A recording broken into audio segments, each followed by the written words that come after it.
Hello there everybody, how you doing? My name is Mukhtar. Have you ever felt this way?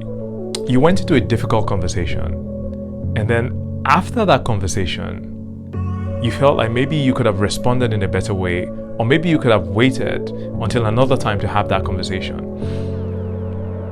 Sometimes this happens when we actually go into a conversation not feeling balanced. So in this video, I'm going to share with you a quick and easy way to check that you're psychologically balanced before you go into that difficult conversation. So just quickly, don't forget to give this video a thumbs up if you like it. Don't forget to subscribe to the channel so you can get more videos like this. And also feel free to share this video with other people. So I had this project, and in this project, we were actually running behind schedule. We were running late. And I felt like some of the people in the project team didn't have a sense of urgency. So I went into a conversation, a difficult conversation, to address this issue. And after that conversation, I felt like maybe I could have waited until I was in a better state. It wasn't a bad conversation per se, but it wasn't my best either. And I could have done better. I could have waited until I was in a more psychologically balanced state to have that conversation. So in this video, I'm going to share with you a very quick and effective way to actually check that you're mentally and psychologically balanced before you go into your difficult conversation.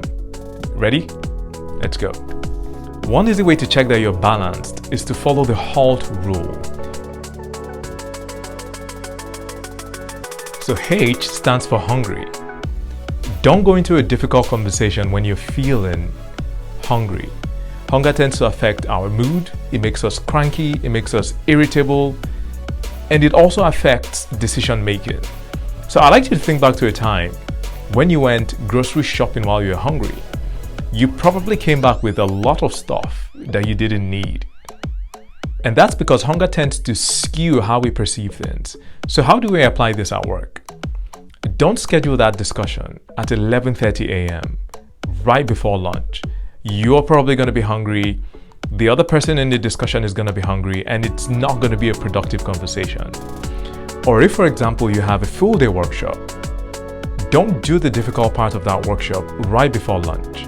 Maybe wait until after people come back from lunch, and then you can have that discussion. A is for angry. Don't go into that difficult discussion when you're feeling angry.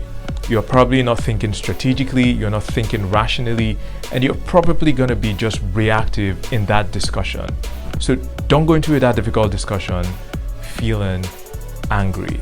I recall there was a troubled project that I was a part of, and in one of the meetings in that project, things got so intense that two of the leaders in that meeting were about to get into a shouting match.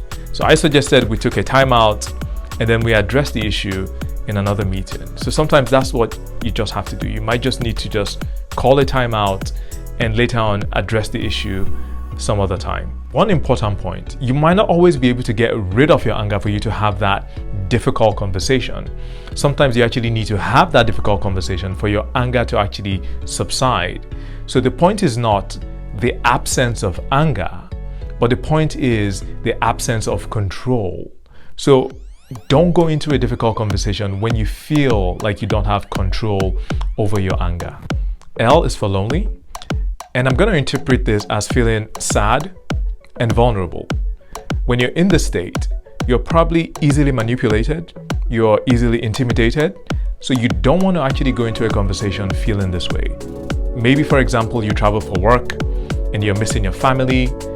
Don't go into a difficult conversation when you're feeling sad and vulnerable. And finally, T is for tired. So maybe you've been in an all-day presentation. It might be better to actually schedule a 30-minute meeting the next day to finish your discussion, as opposed to just plowing through the discussion at the end of the day when everybody's feeling tired and unproductive. Or maybe you've not been sleeping well and you know that you're really exhausted. It might be better to actually have that conversation after you've rested, as opposed to just having that conversation anyway. So in conclusion, when you're gonna have that difficult conversation, check to see that you're psychologically balanced. And one easy way to do that is to follow the HALT rule. Are you hungry? Are you angry? Are you lonely? Are you tired? If you are, then consider postponing your difficult conversation.